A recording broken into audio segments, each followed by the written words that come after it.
மாளிகையில் ராப்பகலாய் அமர்ந்திருப்பேன். யேசு ராஜாவும் மாளிகையில் ராப்பகலாய் அமர்ந்திருப்பேன். துதித்து மகிழ்ந்திருப்பேன். எல்லா துயரும் மறந்திருப்பேன். துதித்து மகிழ்ந்திருப்பேன்.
May the name of the Lord be glorified.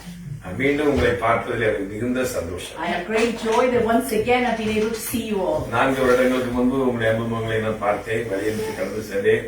மீண்டும் உங்களை பார்ப்பதற்கு ஒரு நல்ல தருணத்தை God gave me the grace to see you all a few years ago. Once again, He's given me this opportunity. இதுவரை ஆண்டவர் என்னை பாதுகாத்தார், நடத்தினார், நம்மையும் காத்தார், மீண்டும் காண செய்தார். அவருக்கு நன்றி செலுத்துகிறேன். ஒரு சில வசனங்களை நம்ம இப்பொழுது வாசிக்கப்போம். Hebrew chapter 4 verse 9. Makes them a Sabbath rest for the people of God.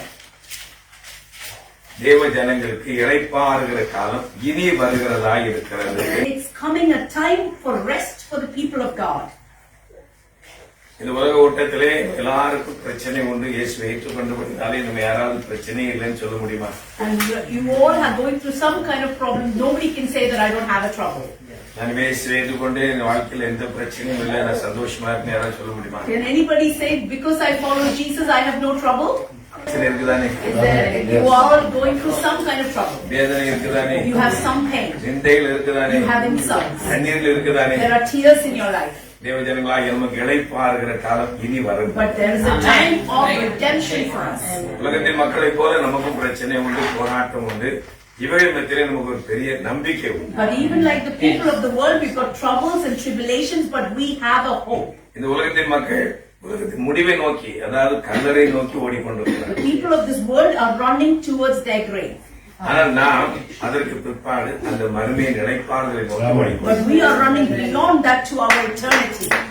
அவர்களுக்கும் நமக்கும் இருக்கிற ஒரு பெரிய வித்தியாசம் என்னவென்றால், What is the great difference between us and the people of the world? நம்மோடு கூட இயேசு உண்டு. We have Jesus with us. Hebrew chapter 4 verse 15 படிங்க. நம்முடைய பலவீனங்களை குறித்து பரிதபிக்க கூடாத பிரதான ஆசாரியர் நமக்கிராமல் எல்லா விதத்திலும் நம்மை போல் சோதிக்கப்பட்டும் பாவம் இல்லாதவராய் இருக்கிற பிரதான ஆசாரியரே நமக்கு இருக்கிறார். இயேசு நம்மோடு இருக்கிறார். Jesus is with us. நம்மை குறித்து அவருக்கு நன்றாக தெரியும். He knows very well about you and me. நம்மை போல் பாடுபட்டவர் அவர். He has gone through troubles like we are. பிதாவின் மூலமாக அனுப்பப்பட்ட இந்த பூலோகத்திலே கடந்து வந்தார். And by the purpose of God, Jesus came to this earth. அவர் ஒரு வழிகாட்டியாய் மட்டுமல்ல, He didn't just come as a way maker. அவர் வாழ்ந்து காட்டி கடந்து போயிருக்கிறார். He lived on His word and showed us how to live. அவர் நம்மை போல் பாடுபட்ட ஒரு நேசராயிருக்கிறார். He had gone through trouble just like us. அவர் நம்மோடு இருக்கிறபடினாலே, Because Jesus is with us அவருடைய இரக்கமும் in the low times, அவருடைய கிருபையும் His grace, நம்மோடு இருக்கிறபடினாலே, and because His grace is with us, இந்த உலக ஓட்டத்திலே வருகிற பிரச்சனைகள் எதுவா இருந்தாலும் whatever trouble you're going through in this world, அதை கடந்து போவதற்கான பலனை அவர் நமக்கு He will give you the strength to overcome it. அவர் அப்போஸ்தலனாகிய பவுல் சொல்லும் பொழுது, Apostle Paul says like this, 2 Corinthians chapter 12 verse 9 and 10 வாசிக்கும் பொழுது, அதற்கு அவர் என் கிருபை உனக்கு போதும், என் கிருபை உனக்கு போதும், பலவீனத்திலே என் பலன் பூரணமாய் விளங்கும் என்றார். பலவீனத்திலே உன்னுடைய பலவீனத்திலே என் பலன் பூர்ணமாய் விளங்கும் என்றார். ஆகையால் கிறிஸ்துவின் வல்லமை என்மேல் தங்கும்படி என் பலவீனங்களை குறித்து நான் மிகவும் சந்தோஷமாய் மேன்மை பாராட்டுகிறேன். மேன்மை பாராட்டுகிறேன். அந்தபடி நான் பலவீனமாய் இருக்கும் போதே நான் பலவீனமாய் இருக்கும் போதே பலம் உள்ளவனாயும் இருக்கிறேன். பலம் உள்ளவனாயும் இருக்கிறேன். ஆகையால் கிறிஸ்து நிமித்தம் எனக்கு வரும் பலவீனங்களிலும் நிமித்தம் நாம் ஆண்டவரை ஏற்றுக்கொண்டபடினாலே அது நிமித்தம் நமக்கு வரும் பலவீனத்திலும் நிந்தைகளிலும் நெருக்கங்களிலும் துன்பங்களிலும் இடுக்கங்களிலும் நான் பிரியப்படுகிறேன். எல்லாரையும் போல நமக்கும் பிரச்சனை உண்டு. we also have problems like other people. இந்த உலகத்தில் மனிதர்களாய் வாழ்ந்து கொண்டிருக்கிறபடினாலே இது மாமிசம் இருக்கும் வரையும் எல்லா பலவீனமும் உண்டு, சுக துக்கங்கள் உண்டு, போராட்டம் உண்டு, குறைவு உண்டு, நெருக்கம் உண்டு, கண்ணீர் உண்டு, எல்லாம் உண்டு. And because we are living in this flesh, we go through many troubles. There's tears, there's problems, there is problems in our body. Pavul அதற்கு ஒரு பெரிய உதாரணமாக இருக்கிறார். But Paul is a very good example for that. பக்தி வைராக்கியமாய் ஊழியம் செய்த ஒரு தேவனுடைய மனிதர். He went and ran zealously for Jesus. அவருடைய சரீரத்திலே ஒரு பெரிய பலவீனம் காணப்பட்டது. And the Bible talks that he had a great weakness in his body. அவர் 3 முறை ஆண்டவரிடத்தில் மன்றாடுகிறார். 3 times he's crying to the Lord to take it away. ஆண்டவரே இந்த பலவீனத்தில் நான் விடுதலை கொடுத்து He says, Lord, can you give me deliverance from this trouble? ஆண்டவரால் முடியுமா முடியாதா? And is it not possible for God to heal him? ஒரு வார்த்தை சொன்னா போதும் தானே? One word from Jesus is enough. அங்க ஆண்டவர் என்ன சொன்னார்? But what did God say back to him? உன்னுடைய பலவீனத்திலே In your weakness, என் பலன் my strength will be complete in your weakness. அதனால அவர் சந்தோஷப்படுறார். That's why Paul is being joyful. அப்பதான் வசனத்தை வாசிக்கும் பொழுது, and that's why when we read this verse, verse 10 says like this, அந்தபடி நான் பலவீனமாய் இருக்கும்போதே பலம் உள்ளவனாய் இருக்கிறேன். கிறிஸ்து நிமித்தம் எனக்கு வரும் பலவீனங்களிலும் நிந்தைகளிலும் நெருக்கங்களிலும் துன்பங்களிலும் துன்பங்களிலும் இடுக்கங்களிலும் நான் பிரியப்படுகிறேன். நான் அதை விரும்புகிறேன். அந்த பிரச்சனை வரட்டும், சந்தோஷமா ஏற்றுக்கொள்கிறேன் என்று அவர் சொல்கிறார். He's saying whatever trouble comes, I am receiving it with pleasure. ஏன்னா பிரச்சனை நிந்தைகள் வரும் பொழுது When problems and insults come against you, அருமையானவருடைய கிருபை நம்மை தேற்றுகிறது. His grace will cover you. அல்லேலூயா, அல்லேலூயா, அல்லேலூயா, அல்லேலூயா. நான் சொன்னது எல்லாரும் புரிஞ்சுதா? Hope you understand. Hallelujah. Hallelujah. எல்லாரும் ஆண்டவருடைய பிள்ளைகள். We are all children of the living அந்த God. ஆண்டவர் நமக்கு வைத்திருக்கிற இளைப்பாறுதலை நோக்கி நாம் பிரயாணப்பட்டு கொண்டிருக்கிறோம். And because we are looking at the hope that Jesus gives, we are traveling. இந்த பயணத்திலே ஏராளமான பிரச்சனைகள் நம்மை சந்திக்கும்படி வந்து கொண்டே And இருக்கின்றன. these problems will keep coming one after the other. நமக்கு சோர்ந்து போக வேண்டிய அவசியம் இல்லை. But we should never go weak. கர்த்தரோடு இருக்கிறார். God is with us. Chapter 4 verse 15 and 16. நம்முடைய பலவீனங்களை குறித்து பரிதவிக்க கூடாத பிரதான ஆசாரியர் நமக்கிறாமல் ராமல் எல்லா விதத்திலும் நம்மை போல் சோதிக்கப்பட்டும் பாவம் இல்லாதவராய் இருக்கிற பிரதான ஆசாரியரே நமக்கு இருக்கிறார். ஆதலால் இயேசு நம்மோடு இருக்கிறபடினாலே ஆதலால் நாம் இரக்கத்தை பெறவும் ஏற்ற சமயத்தில் சகாயம் செய்யும் கிருபையை அடையவும் தைரியமாய் கிருபாசன தண்டையில் சேர கடவும். இப்ப நாம கூடி வந்தோம், ஆராதனை செய்கிறோம். எதற்காக? Why are we gathered here? Why are we worshiping the Lord? நம்ம ஆண்டவரை மகிமைப்படுத்திக் கொண்டே இருக்கிறோம். எதற்காக? Why are we praising our beautiful Jesus? நாம் கூடி வந்து ஆராதனை செய்யும் பொழுதெல்லாம் When we gather together in worship, அவருடைய இரக்கம் நம்மை நிரப்புகிறது. His glory will come down. அவருடைய கிருபை நம்மை His நிரப்புகிறது. grace will fill you. அந்த கிருபையும் இரக்கமும் நம்மை நிரப்பும் என்றால் When His grace and His glory fills you, உலகத்தில் எவ்வளவு பிரச்சனை வந்தாலும் சரி நான் ஃபேஸ் பண்ண முடியும். whatever problems comes against you, we can face it. ஏனென்றால் கிருபையினால இரக்கத்தின் ஐஸ்வர்யம் அவர் நம்மோடு இருக்கிறார். Because He is the God of grace who is with us. இயேசு இந்த உலகத்தில் கடந்து வந்ததே Jesus came to this earth நம்முடைய பாவங்களை மன்னித்து to forgive our sins, அந்த ரட்சிப்பு என்கிற அந்த சந்தோஷத்தை நமக்கு கொடுக்கும்படிதான் இயேசு இந்த is உலகத்தில் to give us the joy of salvation. That's why Jesus came. Proverbs 28 chapter 28 verse 13 இப்படி வாசிக்கிறோம். Proverbs chapter 28 verse 13. He that covers his sin shall not prosper, but whoever confesses and forsakes them shall have mercy. ஆதலால் நாம் இரக்கத்தை பெறவும் That's why when we get God's mercy, ஏற்ற சமயத்தில் சகாயம் செய்யும் கிருபையை அடையவும் when we get the grace that protects us at the right time, தைரியமாய் கிருபாசனத்திலே சேர we can go with full confidence to the presence of the Lord. இந்த பாவ மன்னிப்பு எதன் மூலமாக கிடைக்கிறது? How will you get redemption for your sins? இயேசு கிறிஸ்துவின் இரத்தத்தின் மூலமாக. It's by the blood of Jesus. சுமார் 2026 வருடங்களுக்கு முன்பு இயேசுவின் இரத்தம் அங்கே கொல்கத்தாவிலே சிந்தப்பட்டது. நம்ம எல்லாரும் அறிந்த உண்மை, சரித்திரபூர்வமான உண்மை. And we all know, and history proves it, that 2026 years ago, Jesus shed His blood on the cross of Calvary in Golgotha. இப்போ அந்த இரத்தம் எங்கே இருக்கிறது? Where is that blood right now? அன்று சிந்தப்பட்ட இரத்தத்தின் வல்லமை இன்று வரை கிரியை செய்கிறது. That same blood is working even right now for us. ஆனால் இப்பொழுது நம் கூடி கடந்து வரும் பொழுதெல்லாம் அந்த பரிசுத்த இரத்தம் And தெளிக்கப்படுகிறது. when we gather together, that blood is sprinkled on us. Hebrews 12 chapter 12 verse 24 இப்படி வாசிக்கிறோம்.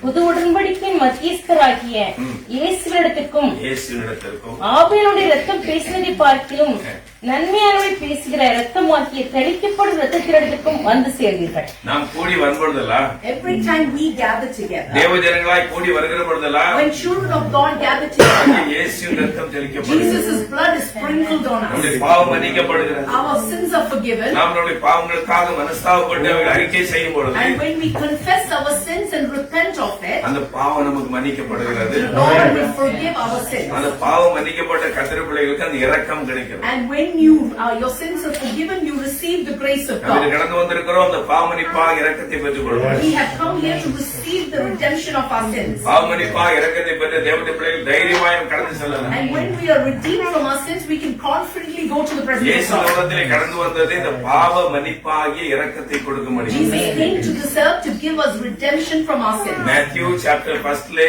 நான் வாசிக்கும் பொழுது 21 இப்படி வாசிக்கிறோம். இயேசு அவள் ஒரு குமாரனை பெறுவாள், அவருக்கு இயேசு என்று பெயரிடுவாயாக, ஏனெனில் அவர் தமது ஜனங்களின் பாவங்களை நீக்கி அவரை ரட்சிப்பார். And it says that she shall bring forth a son, and you shall call his name Jesus, for he shall save his people from their sins. இயேசு என்ற பாவங்களை ரட்சிக்கிறார். Jesus means that he saves you from your sins. இரக்கம் என்று சொன்னால் பாவ மன்னிப்பாகி இரக்கம், அதை நாம் பெற்றுக்கொள்ள வேண்டும். And Jesus came down so that he can give us redemption for our sins. அதை எப்படி பெற்றுக்கொள்வது? இயேசுவின் ரத்தம் எங்கே தெளிக்கப்படுகிறதோ அங்கே நாம் அறிக்கை செய்யும். And where you receive the sprinkling of the blood of Jesus, that's where you get redemption of your sins. இப்போ நம்ம யாருக்காவது ஒரு பிசாசு உபத்திரம் வந்து நம்ம என்ன செய்வோம்? And if somebody is troubled by a demon, what will we do? நீ யாரை கால் பண்ணுவீங்க? Who will you call? சொல்லுங்க. Who will you call if somebody is possessed with a demon? டாக்டரை கால் Will பண்ணுவீங்களா? you call a doctor? லாயரை call Will you பண்ணுவீங்களா? call a lawyer? கார்பெண்டரை call Will பண்ணுவீங்களா? you call a carpenter? யாரை கால் பண்ணுவீங்க? Who will you call? Hello pastor, You will call pastor. Please pastor, And you say, please pastor. Something wrong here. சொல்ல மாட்டோமா? Will you say that or not? ஏன் அவங்களை கால் பண்றோம்? Why are you calling pastor? ஒரு அபிஷேகம் பண்ணப்பட்ட Because he carries the anointing of the Lord. தேவனால் அதிகாரம் பண்ணப்பட்டவர். The authority God has given on his life. அவர் மூலமாக இறைவன் கிரியை செய்கிறார். And through him the Lord will do things in your life. James chapter 5 14 15 16 இப்படி வாசி. உங்களில் ஒருவன் வியாதிப்பட்டால் வியாதிப்பட்டால் அவன் சபை மூப்பர்களை வரவழைப்பானாக. நமக்கு நோய் வந்தா யாரை கூப்பிடணும்? When you have troubles or sickness, who will you call? சபை மூப்பர்களை You வரவழைப்பானாக. should call the elders of the church. அவர்கள் கர்த்தருடைய நாமத்தினாலே அவருக்கு எண்ணெய் பூசி அவனுக்காக ஜெபம் பண்ண கடவர்கள். It says that he will anoint you with oil and pray over you. அப்பொழுது விசுவாசம் உள்ள ஜெபம் பிணியாளியை ரட்சிக்கும். விசுவாசமுள்ள ஜெபம் பிணியாளியை And ரட்சிக்கும். it is your faith-filled prayer that will save you. யார் அழைக்கணும்? பாஸ்டர் கூப்பிடணும். பாஸ்டர் ப்ரே பண்ணுவார். Who will you call? You call the pastor and he'll pray over you. இந்த வேதத்திலே எல்லாவற்றுக்கும் வழிமுறைகளை கர்த்தர் எழுதி வைத்திருக்கிறார். And there are all these instructions that the Lord has written for us. நம்ம ஆசீர்வதிக்கப்படுவதற்கு என்ன செய்ய வேண்டும்? To be blessed, what do you need to do? நம்முடைய ஆயுசு நாட்கள் நீடித்திருப்பதற்கு என்ன செய்ய To வேண்டும்? get a life that is prolonged or extended, what do you need to do? சிறு வயது முதல் வயோதிப வயது வரை நாம் அந்தந்த ஸ்டேஜில் எப்படி நடந்து கொள்ள வேண்டும் என்பதற்கு இந்த வேதம் நமக்கு ஆதாரமாக இருக்கிறது. And from a young age to an old age, there are instructions on how you can live through your life. அது ஒரு பாவம் மன்னிக்கப்படுவதற்கு நம்ம என்ன செய்ய வேண்டும்? For our redemption of our sin, what do we need to do? இயேசு இந்த உலகத்தில் கடந்து வந்தது என்னுடைய பாவத்தை மன்னிப்பதற்காக. Jesus came on this earth to give me forgiveness for my sins. அநேகர் சொல்றாங்க, நான் இயேசுவை ஏற்றுக்கொண்டபடினாலே எனக்கு இவ்வளவு பெரிய வீடு கிடைத்தது, இவ்வளவு பெரிய கார் கிடைத்தது, தோட்டம் கிடைத்தது என்று சொல்லுவோம். Some people will tell you that when you receive Jesus, you will get big houses, big fields, big things in life. இந்த தோட்டம், இந்த கார், இந்த பங்களா, இந்த ஆஸ்தி நம்மை பரலோகத்திற்கு கொண்டு போகுமா? Can you take these gardens or these cars or these houses? Will it take you to heaven?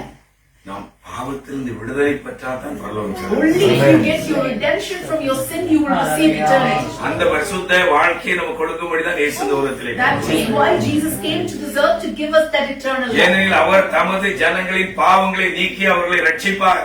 That so that he can save his people from his sins. பாவத்திலிருந்து விடுதலை பெறாத பட்சத்திலே நாம் எவ்வளவு ஆண்டுகள் கிறிஸ்தவா இருந்தாலும் பிரயோஜனம் இல்லை. And how much ever you live without your sins being forgiven, it is useless. அந்த ரட்சிப்பை, அந்த விடுதலை எப்பொழுது பெற்றுக் கொள்கிறோம்? How can you get that salvation? ரட்சிப்பு உண்டாக வாயினால் அறிக்கை செய்ய வேண்டும். You need to confess with your mouth to receive that salvation. இங்கே அறிக்கை செய்ய வேண்டும். And what do you need to do? இயேசு ரத்தம் தெளிக்கப்படுகிற அந்த பரிசுத்த சமயத்தில் அறிக்கை செய்ய வேண்டும். And you need to confess and let the blood of Jesus be sprinkled on your life.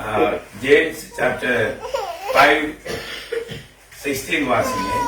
நீங்கள் சொஸ்தமடையும்படிக்கு நீங்கள் சொஸ்தமடையும்படிக்கு உங்கள் குற்றங்களை ஒருவருக்கொருவர் அறிக்கையிட்டு ஒருவர் அறிக்கை ஒருவருக்காக ஒருவர் ஜெபம் பண்ணுங்கள். இப்ப நான் பாஸ்டர் வருமா ஒரு தப்பு பண்ணிட்டேன். If I do something wrong against pastor, நீங்க கவனிக்கிறீங்களா?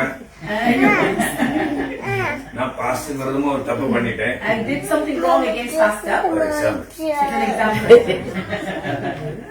நான் சர்ச்சில் வந்து கன்ஃபஸ் பண்றேன். And I come to the church and I confess. கடவுளே, நான் பாஸ்டருக்கு ரொம்ப ட்ரபிள் கொடுத்து என்ன மன்னிச்சிருங்க. And I'm saying to God, God forgive me, I caused so much trouble for pastor. அது மன்னிக்கப்படுமா? Will it be forgiven? நீங்க தான் பதில் சொல்லணும். You need to answer. Will it be forgiven? என்ன செய்யணும்? What do you need to do? நான் ஃபர்ஸ்ட்ல போய் You need to go and ask him for forgiveness நீங்கள் first. சுஸ்தம் அடையும்படிக்கு It says so that you will be in peace. அந்த பாவ நோயிலிருந்து விடுதலை ஆக்கப்படும்படிக்கு If you want to get deliverance from your sins, ஒருவருக்கொருவர் தப்பிதங்களை அறிக்கையிடு. you should confess your faults one to another. அதுக்கு பிறகு வந்து And after that it நான் says, கடைசி நாட்களை கடந்து வந்து and you come to the presence of God. ஆண்டவரே என்னை மன்னியும் என்று சொல்லும் பொழுது And then you say, God forgive me. கர்த்தரவே மன்னித்தார். God will forgive me. இது ஒரு பாவரிக்கை செய்யற ஒரு முறை. This is one mystery of forgiveness of sin. ஒரு டாக்டர் போறோம், ஆஸ்பத்திரி போறோம், If you go to the hospital, நமக்கு ஒரு பிரச்சனை, you have a problem. Injection போடுவாங்க, ஆயின்மெண்ட் போடுவாங்க. They put an ointment or an injection on us. ஒரு ஆர்டினரியான ஒரு சாதாரண ஒரு நோய். That is a normal thing.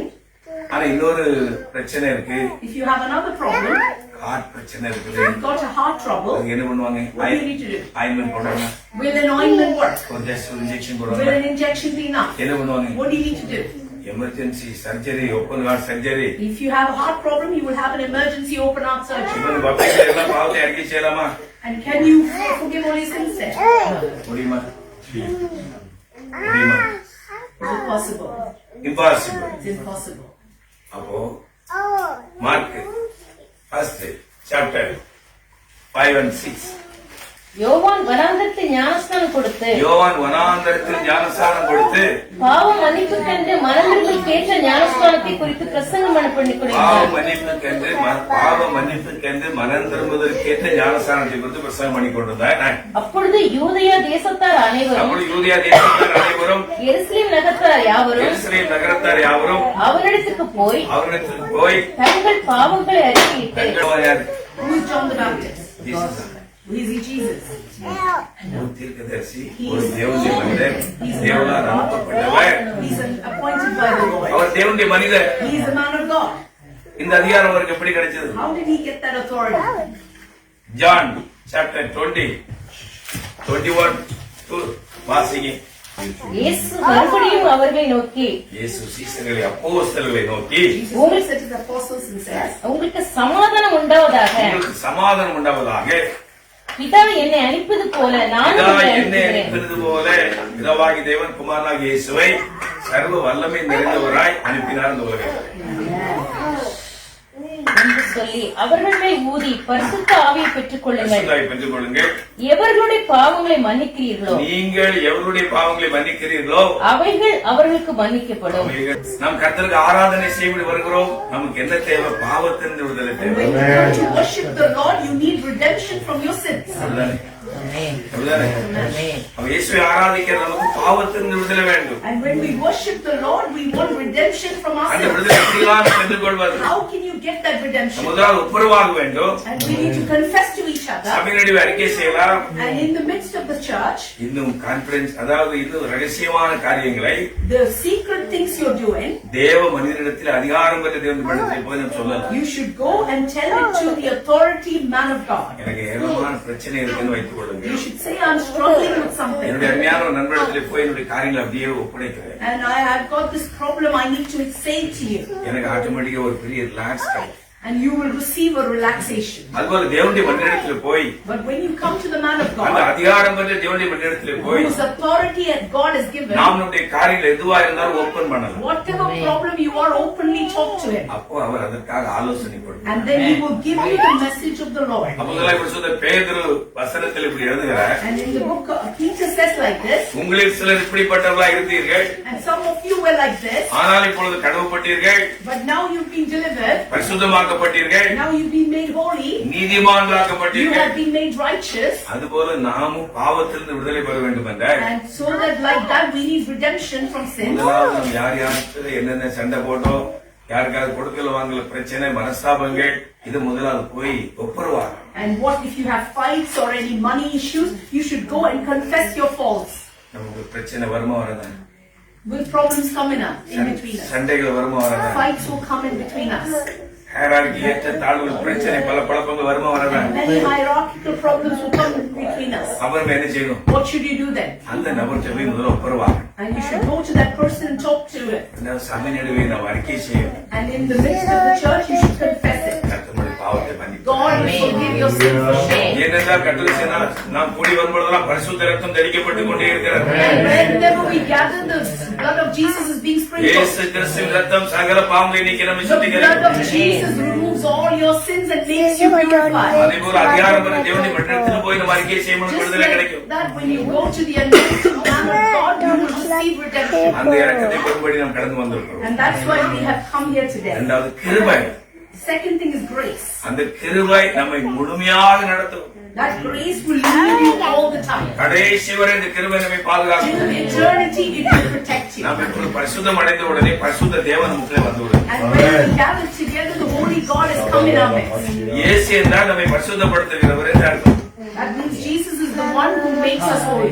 நம்முடைய ரத்தத்தினாலே பரிசுத்தமான பிற்பாடு And we get redemption by the blood. நமக்குள்ளே இம்மானுவேலராய் அவர் வந்து விடுகிறார். And Emmanuel comes inside us. Emmanuel என்றால் தேவன் நம்மோடு இருக்கிறார். Emmanuel means God is with us. அதான் கிருபை. That is grace. அவர் நம்மோடு இருப்பதான் கிருபை. That is grace. that God is with us. பிரச்சனை வரும், போராட்டம் வரும், நெருக்கம் வரும், கண்ணீர் வரும். Problems will come, tears will come, other issues will come. ஆனால் இம்மானுவேல் நம்மோடு But இருக்கிறார். Emmanuel is God is with us. அந்த கிருபையை நாம் தொடர்ந்து காத்துக்கொள்ள வேண்டும் We என்று need to protect that grace. நாம் நம்மை தாழ்த்த வேண்டும். We need to humble ourselves. அந்த இறைவனுக்கு முன்பாக நாம் நம்மை தாழ்த்த We வேண்டும். need to humble ourselves in front of the Lord. நாம் ஆளுமை உள்ளவர்களுக்கு கிருபை அளிக்கும். Yes, He gives grace to the humble. Amen. நமக்குள்ள இறைவன் இருக்கிறார். And we have somebody come inside. இருக்கிறாரா இல்லையா? Isn't the Lord inside us? இருக்கிறாரா இல்லையா? Isn't He inside you? எல்லாரும் இங்க கொஞ்சம் கவனிங்க. And all of you watch me. நமக்குள்ள இறைவன் இருக்கிறாரா இல்லையா? Isn't the Lord inside us? அந்த இறைவனுக்கு முன்பாக நாம் நம்மை தாழ்த்தும். We need to humble ourselves in front of that Lord. யோபை பொறுத்த அருமை ஆண்டவர் சாட்சி கொடுத்தார். So about Job, God is testifying. உத்தமன், சன்மார்க்கன், தேவனுக்கு பயந்து பொல்லாப்பது விலகுனவன் என்று இயேசு தேவன் சாட்சி கொடுத்தார். God is testifying that He's a holy and perfect man in front of me. அந்த யோபு இறைவனை கண்ட மாத்திரத்திலே And when Job saw the Lord, இவர் இப்படி ஒரு வார்த்தை சொல்லுகின்றார். ஜோப் 42:5-6 என் காதினால் உம்மை குறித்து கேள்விப்பட்டேன், என் காதினால் உம்மை குறித்து கேள்விப்பட்டேன், இப்பொழுது என் கண் உம்மை காண்கிறது. இப்பொழுது என் கண் உம்மை காண்கிறது. ஆகையால் நான் என்னை அருவருத்து நான் என்னை அருவருத்து தூளிலும் தொழிலும் சாம்பலிலும் இருந்து மனஸ்தாபப்படுகிறேன் என்றார். மனஸ்தாபப்படுகிறேன். அவர் தன்னை தாழ்த்துகிறதை பார்க்கிறோம். Job is humbling himself in front of the Lord. நான் நீங்களும் தாழ்த்த தாழ்த்த தேவ கிருபை நம்மை தரும். And when you are humble, the Lord will fill you with His grace. அடுத்து இரண்டாவது இந்த கிருபையை நாம் காத்துக்கொள்ள வேண்டும் என்ற And why should we protect this grace? கர்த்தர் காத்து. We need to wait in the presence of God. 147:11 வாசிக்கப்படுது. இருதமாய் வாசிக்கிறோம். அவருடைய கிருபைக்கு காத்திருக்கிறவர் மேல் அவர் பிரியமாய் இருக்கிறார் என்று வாசிக்கிறோம். நம்ம அழகா ஜெபம் பண்ணோம், கர்த்தரை துதித்து பாடினோம். And when we worship the Lord and praise His name, கர்த்தரை துதித்து பாட பாட பாட தேவ கிருபை இறங்கும். and the more you sing, the grace of the Lord will come down. Second Corinthians chapter 4:15. தேவனுடைய மகிமை விளங்குவதற்கு ஏதுவாக தேவனுடைய மகிமை விளங்குவதற்கு ஏதுவாக கிருபையானது அநேகருடைய ஸ்தோத்திரத்தினாலே பெருகும்படிக்கு அநேகருடைய ஸ்தோத்திரத்தினாலே கிருபை பெருகும். அல்லேலூயா. அல்லேலூயா.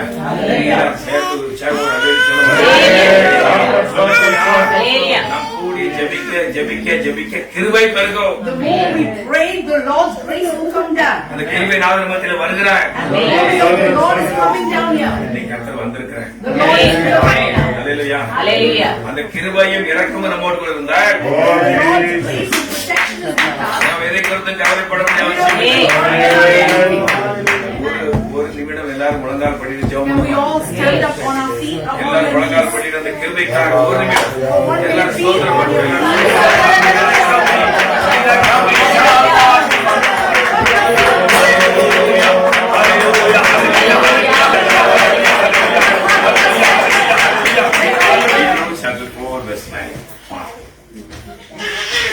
தேவனுடைய பிள்ளைகளுக்கு இளைப்பாறுகிற காலம் இனி வருகிறதா? தேவஜனங்களாகி நமக்கு இளைப்பாறுகிற காலம் இனி வருகிறதா? Time of our rest is coming. அதுவரை இந்த உலக ஓட்டத்திலே நம்மை நடத்துவதற்கு தேவ கிருபை நமக்கு உண்டு. We need the grace of the Lord to go through this life till we reach our rest. அவர் இரக்கம் நமக்கு உண்டு. We have His grace. அந்த கிருபையும் இரக்கமும் நம்மை தாங்கும். His grace and His mercy will protect us. ஆதலால் இரக்கத்தை பெறவும் And we will receive His grace in abundance. ஏற்ற சமயத்தில் சகாயம் செய்யும் கிருபை அடைவோம். The grace that gives you the help at the right time. தைரியமாய் கிருபாசனத்திலே சேருங்கள். Full confidence come into the presence of the Lord. நம்ம அடிக்கடி கூடி ஜெபிப்போம். And we need to do this often, pray together. தேவாலயத்திலே கூடி கர்த்தருக்கு ஆராதனை செய்வோம். Worship the Lord together in the house of God. கூடாரங்களில் அடிக்கடி கூடி கர்த்தரை In your house, make sure that you repeatedly worship the Lord. தேவ கிருபை, தேவ இரக்கம் நம்மை தாங்கும். The Lord's grace and mercy will protect us. நம்ம இளைப்பாறுதல் பிரவேசிக்க போறோம். And we are going to enter into eternity. கண்ணீர் கிடையாது. And at that place we have no tears. நமக்கு துக்கம் We கிடையாது. have no pain there. Revelation, Revelation chapter 21, verse 1 to 4, please. Hallelujah, Jesus. அதுக்கு பிறகு நமக்கு எந்த கவலையுமே இல்லை. When we are in heaven, we have no worries. நம்முடைய கண்ணீர் யாவை கர்த்தர் துடைக்க The போகிறார். Lord will wipe our tears away. பின்பு நான் புதிய வானத்தையும் புதிய பூமியும் கண்டேன். முந்தின வானமும் முந்தின பூமியும் ஒளிந்து போயின. வானத்து பூமி எல்லாம் ஒளிய போகிறது. சமுத்திரமும் இல்லாமற் போயிற்று. யோவானாகிய நான் புதிய இஸ்லமாகிய பரிசுத்த நகரத்தை தேவனிடத்திலிருந்து பரலோகத்தை விட்டு இறங்கி வர கண்டேன். அந்த பரலோக ராஜ்யத்திலே கர்த்தர் நமக்காக கட்டி உண்டாக்கி வைத்திருக்கிற அந்த பரதேசிலே புதிய எருசலேம் புதிய வானத்திலே வந்து இறங்க போகிறது புதிய பூமியிலே. And New Jerusalem is going to come down onto this new earth. அது தன் புருஷனுக்காக அலங்கரிக்கப்பட்ட மணவாட்டியை போல் ஆயத்தமாக்கப்பட்டிருந்தது. மேலும் பரலோகத்திலிருந்து உண்டான ஒரு பெரும் சத்தத்தை கேட்டேன். அது இதோ மனுஷர்களிடத்திலே தேவனுடைய வாசஸ்தலம் இருக்கிறது, அவரிடத்திலே அவர் வாசமாய் இருப்பார். அவரோடு வாசம் பண்ணும்படி அந்த புதிய வானம் புதிய பூமியை கர்த்தர் உண்டு பண்ண The போகிறார். Lord is going to make the new heaven and new earth so that we can dwell with Him. இங்கே யார் கர்த்தரின் கிருபையினால் இரக்கத்தினாலே முடிசூட்டப்பட்டு அவருக்காக வாழ்ந்து கொண்டிருக்கிறார்களோ And those who are living for the Lord on this earth, அவர்களுக்காக ஒரு புதிய வானத்தை புதிய பூமியை கர்த்தர் உண்டு for பண்ண them the போகிறார். Lord is going to prepare a new heaven and a new earth. போகும் வரைக்கும் இந்த உலகத்திலே கண்ணீர் உண்டு, துக்கம் உண்டு, கவலை உண்டு, எல்லாம் உண்டு. Till you reach that place, you have troubles, you have pain and tears on this earth. ஆனால் அந்த காலங்களிலே நம்மை தாங்குவதற்கு தேவ இரக்கம் நமக்கு உண்டு. We have God's grace that will strengthen us during this அந்த time. கிருபை இரக்கம் நம்மை தாங்கும். His grace and His mercy will strengthen us. அங்கு போன பிற்பாடு கண்ணீர் கிடையாது. And when we reach there, there's no more tears. வாசிங்க. அவர்களும் அவருடைய ஜனங்களாய் இருப்பார்கள். தேவன் தாமே அவரோட கூட இருந்து அவர்களுடைய தேவனாய் இருப்பார். இருப்பார்.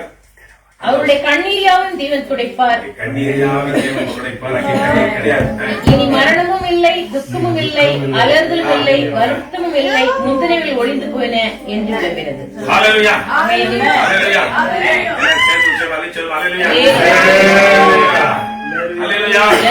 இந்த கால பாடுகிற இந்த உலகத்தில் There is a short time of pain on this earth. இதன் மத்தியிலே நாம் நின்று பிடிக்க வேண்டும் என்ற நமக்கு தேவை அவருடைய இரக்கம் அவருடைய கிருபை. And to sustain in this pain, you need His grace, you need His mercy. இந்த கிருபையினால் எல்லாரும் கர்த்தர் Let நிரப்புவார். the Lord cover you with His grace. He's going to cover me with His grace. நம்மை He நிரப்புவாராக. protects us with His grace. சீக்கிரமாய் அந்த இடைப்பார்வை பிரவேசிக்கும். And we will definitely enter our eternity. கர்த்தர் வார்த்தைகள் ஆசீர்வதிப்பார். May the Lord bless you with these words. பாவங்கள் போக்கவே சாபங்கள் நீக்கவே பூலோகம் வந்தாரையா, மனிதரை நீக்கவே பரலோகம் சென்றவே சிலுவையை சுமந்தாரையா, தண்ணீரை துடைத்தாரையா, சந்தோஷம் தந்தாரையா, கண்ணீரை துடைத்தாரையா, சந்தோஷம் தந்தாரையா,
Father, Son, and Holy Spirit. We will say in the goodness of God. Amen. Amen. Amen. Thank you, everybody. May God bless you.